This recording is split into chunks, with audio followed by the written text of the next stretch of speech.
नमस्कार दोस्तों, stock market studies में फिर से एक बार आपको बहुत-बहुत स्वागत है। तो आज यहाँ पे मैं डिस्कस करूँगा एक ऐसे कंपनीज़ के बारे में, जो देखा जाए तो एक पॉपुलर कंपनी है और एक गवर्नमेंट कंपनी भी है। साथ ही साथ इस कंपनी का मुझे बहुत बेस्ट पॉइंट्स व्यू से बहुत सारे पॉइंट्स इस कंपनी का अच्छा लगता है, जो मैं बहुत बार आपके साथ शेयर भी किया हुआ हूँ। तो आज मैं कुछ कुछ इस कंपनी के बारे में डिटेल्स कहूँगा, जो देखकर आपको थोड़ा-सा मतलब चिंता ज़रूर होगा, क्योंकि इस कंपनी ने पिछले दिनों में ही Q3 का मतलब क्वार्टर 3 का रिजल्ट आपके सामने पब्लिश किया और रिजल्ट कुछ ऐसे दिखा जो आज तक नहीं दिखा। तो उसी के बारे में जानकारी यहाँ पे देने वाला हूँ, तो वीडियो को लास्ट तक देखिएगा क्योंकि बहुत सारे दोस्तों ने इस कंपनी के ऊपर निवेश करके रखे हैं। मुझे बहुत सारे कमेंट्स भी आते हैं, तो उस हिसाब से देखा जाए इस कंपनी के ऊपर क्या करना चाहिए। बहुत सारे दोस्तों ने कमेंट किया, सर इस कंपनी के ऊपर अभी क्या करूँ? क्योंकि इस तरीके से रिजल्ट देखने को मिला है। तो वीडियो को लास्ट तक देखिएगा, मैं सारे डिटेल्स डिस्कस करूँगा और अभी तक चैनल को सब्सक्राइब नहीं किया तो प्लीज़ सब्सक्राइब कर लीजिए। आपके सब्सक्रिप्शन के बिना कुछ भी संभव नहीं है, क्योंकि आपके प्यार के बिना मुझे मोटिवेट नहीं मिलेगा और मैं ज़्यादा से ज़्यादा आपको मार्केट के बारे में जानकारी नहीं दे पाऊँगा। तो प्लीज़ सब्सक्राइब करिए और हाँ, टेलीग्राम को भी जॉइन कर सकते हैं। हर स्टॉक के ऊपर कोई भी ब्रेकआउट, ब्रेकडाउन लेवल आपको देखने को मिलेगा, तो वहाँ से मैं आपको अपडेट ज़रूर दे दूँगा। तो चलो देख लेते हैं आज के स्टॉक के बारे में। तो कंपनी कौन-सा है? कंपनी का नाम है गेल। तो गेल इंडिया लिमिटेड आप सभी जानते हैं, ये एक ऐसी कंपनी है जो इंडिया में गेल सिर्फ एक खुद कंपनी नहीं है, साथ ही साथ बहुत सारे सब्सिडरीज़ इसका कंपनीज़ है, जहाँ से कंपनी को एक्स्ट्रा बेनिफिट और फ़ायदा मिलता है। कंपनी का बिज़नेस मॉडल क्या है? आपको मैं ध्यान से बता दूँ इस कंपनी के बिज़नेस मॉडल के बारे में।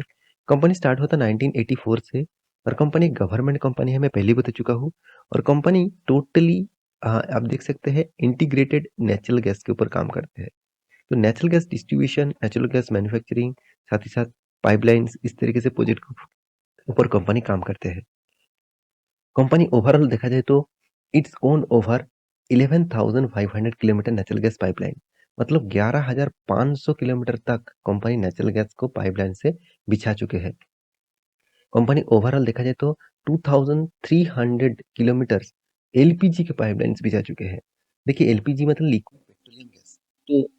तो ये गैस भी कंपनी 2,300 किलोमीटर तक पाइपलाइन बिछा चुके हैं और 6 LPG gas and processing units भी चालू है। कंपनी का 6 यूनिट्स अलग-अलग 6 जगह पे कंपनी का एलपीजी का पाइपलाइंस मतलब प्रोजेक्ट प्रोसेसिंग का चल रहा है। तो एक बहुत बड़ी कंपनी है और छोटा-मोटा कंपनी मत समझ लेना।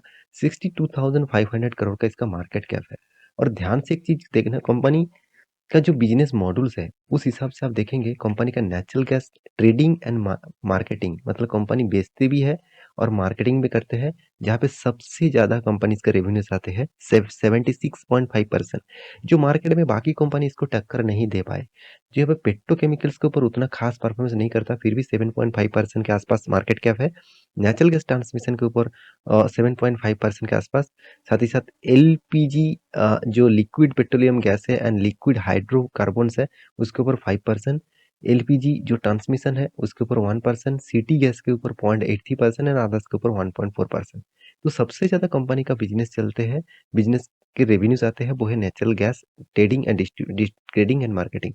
तो मेरे हिसाब से ये जो प्रोजेक्ट है, ये जो कंपनीज है, इस कंपनी एक दम रखते हैं, एक मार्केट में एक पॉजिटिविटी रखते हैं नेचुरल गैस के ट्रेडिंग और मार्केटिंग में। उसके साथ कोई कंपटीटर नहीं है। तो इस कंपनी की खासियत के बारे में तो मैं आपके सामने डिस्कस किया हूँ। बाकी पॉइंट्स के साथ डिस्कस करने से पहले कंपनी ने इस बार जो रिजल्ट किया वो पहले आपको दिखा दूंगा, क्योंकि इस बार कंपनी रिजल्ट बहुत खराब हुआ। खराब मतलब कंपनी लॉसेस नहीं किया, फिर भी कंपनी का रिजल्ट जो है करीबन 10 टाइम्स के आसपास प्रॉफिट डाउन हो चुके हैं, 10 टाइम्स के आसपास।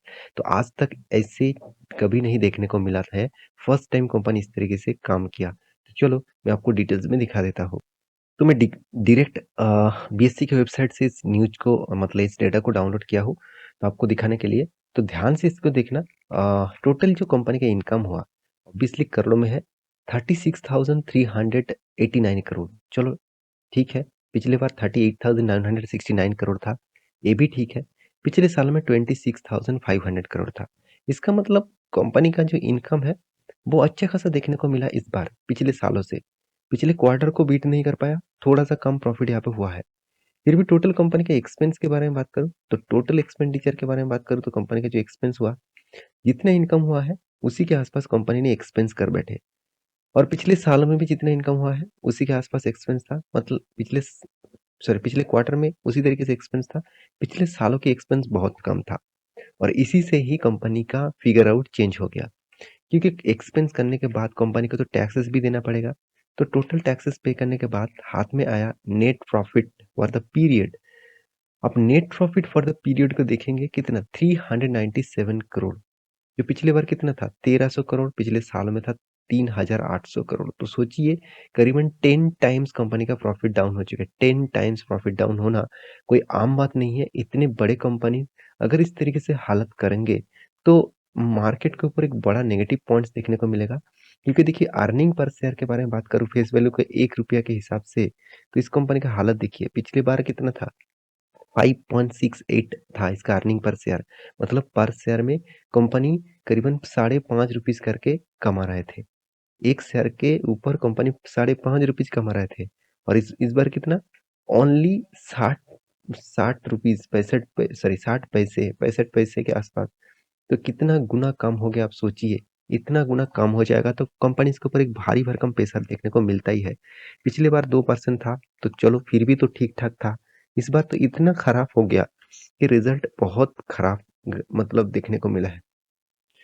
अगर इसी डेटा को मैं यहाँ पे आपको प्रीवियस डेटा दिखा दूं क्वार्टरली रिजल्ट, तो आज तक कंपनी इस तरीके से हालत कभी नहीं किया। हाँ, एक बार किए थे, फिर भी इतना भी खराब नहीं हुआ था, तब भी 600 करोड़ के आसपास था। तो इस बार तो करीबन 400 करोड़ के आसपास पहुंच गया, जो एक बहुत बुरी तरीके से पिटाई हुआ देखने को मिल सकता है। तो क्या इस नेगेटिविटी के कारण स्टॉक के ऊपर कुछ इम्पैक्ट देखने को मिला? चलो मैं वो भी आपको दिखा देता हूँ। कुछ भी प्रेशर देखने को नहीं मिला। हाँ, मार्केट कुछ गिरावट के माहौल में था और रिजल्ट आने के बाद एक प्रेशर जरूर तो देखने को मिला था, मगर उसको सस्टेन नहीं कर पाया। 4% के आसपास यहाँ पे गिरावट हो गया था। फिर से वो रिकवरी भी कर दिए। 6 मंथ में दिखा दूं कुछ खास परफॉर्मेंस नहीं है, एक साल में भी कुछ खास परफॉर्मेंस नहीं है। अब मैक्सिमम 4% कर दूं तो 1000% का रिटर्न दिया। बाकी 5 साल तक कंपनी कुछ खास परफॉर्मेंस नहीं दिया। अगर इसका रिटर्न के हिसाब से मैं बात करूं तो अब ध्यान से देखना, कंपनी का जो रिटर्न रेशियोज है कुछ खास परफॉर्मेंस नहीं है। फिर भी इस कंपनी के ऊपर इंस्टीट्यूशन अच्छा खासा निवेश करके रखा। अब ध्यान से देखेंगे तो प्रोमोटर के पास 51.91% का होल्डिंग है। उसके बाद क्या, एफएस के पास 16% 2020 में मार्च में था। आज 2022 2 साल के बाद भी कंपनी के पास होल्डिंग बढ़ चुके हैं, 18% के आसपास बन चुके हैं। डीएस के पास 18% था, आज 16% के आसपास है। इसका मतलब क्या है, गवर्नमेंट के पास होल्डिंग था, आज भी उतना होल्डिंग है। पब्लिक के पास होल्डिंग था, आज भी उतना ही होल्डिंग है। इसका मतलब कोई भी माल बेचना नहीं चाह रहा है। इसके पीछे एक लॉजिक है, इसके पीछे कारण है। कारण क्या है, कंपनी का एक्स्ट्रा बेनिफिट। कंपनी लगातार लगातार बोनस देते जाते हैं। कंटिन्यू कंपनी इस बार लेकर, कंपनी पिछले भी बोनस दिया था 1:2 रेशियो का, मतलब 2 के बदले 1 शेयर आपको मिला था सितंबर में। उसके ऊपर मैं वीडियो बना के आपको दिया। कंपनी इस फिगर आउट में कंपनी 5-5 करके डिविडेंड दे चुके हैं, तो सॉरी बोनस दे चुके हैं। और डिविडेंड तो कंपनी धमाका जैसा देते रहते हैं। साल भर में 2 बार 3 बार करके डिविडेंड दिया हुआ है। तो पिछली बार कंपनी ने 5 एक 6 रुपए का डिविडेंड कंपनी दिया था। कंपनी बाईबैक भी दो दो बार करके लेके आया। तो कंपनी के डिविडेंड के यील्ड के हिसाब से कंपनी 7 रुपया करके डिविडेंड कंपनी इस बार दे चुके हैं। इसका मतलब 1 लाख रुपया आपने इस कंपनी के ऊपर निवेश करके रखे थे तो आपको 7,000 रुपया इस साल में मिल चुके हैं। तो इस तरीके से डिविडेंड पाने के लिए ही इंस्टीट्यूशन टिके हुए हैं, नहीं तो कब का इस तरीके से कंपनी के ऊपर माल बेचकर भाग जाता। तो इस कंपनी के चार्ट पैटर्न के बारे में बात करूं तो लॉन्ग टर्म जर्नी में आपको शायद पॉजिटिव में दिखेगा, मगर शॉर्ट टर्म जर्नी में बहुत ज़्यादा वोलेटिलिटी है। मैं आपको एक ट्रेन लाइन ड्रॉ करके दिया। इस ट्रेन बहुत स्ट्रॉन्ग एक सपोर्ट जोन है, बार बार इस सपोर्ट को रीटेस्ट कर रहा है। मेरे हिसाब से अगर इस लेवल को ब्रेकआउट करते हैं तो एक बहुत बड़ा फॉल देखने को मिलेगा। और कोविड के टाइम में जो लेवल आया था 54 रुपीज़ के आसपास, उस लेवल तक आ सकते हैं। तो यहाँ पे एक रेंज आपको दिया गया है, इस रेंज को आप फॉलोअप कर सकते हैं। साथ ही साथ आप टेलीग्राम को भी ज्वाइन कर लीजिएगा। वहाँ पे आपको बहुत सारा information, technically chart pattern, breakout, breakdown, support, resistance कहाँ पे बनना है, सब कुछ मैं वहाँ पे डालता रहता हूँ। आप जाकर टेलीग्राम में फटाफट ज्वाइन कर लीजिएगा। मिलते हैं इसी तरीके से नया स्टॉक लेके, तब तक के लिए अच्छे से रहिए, अपने ख्याल रखिए।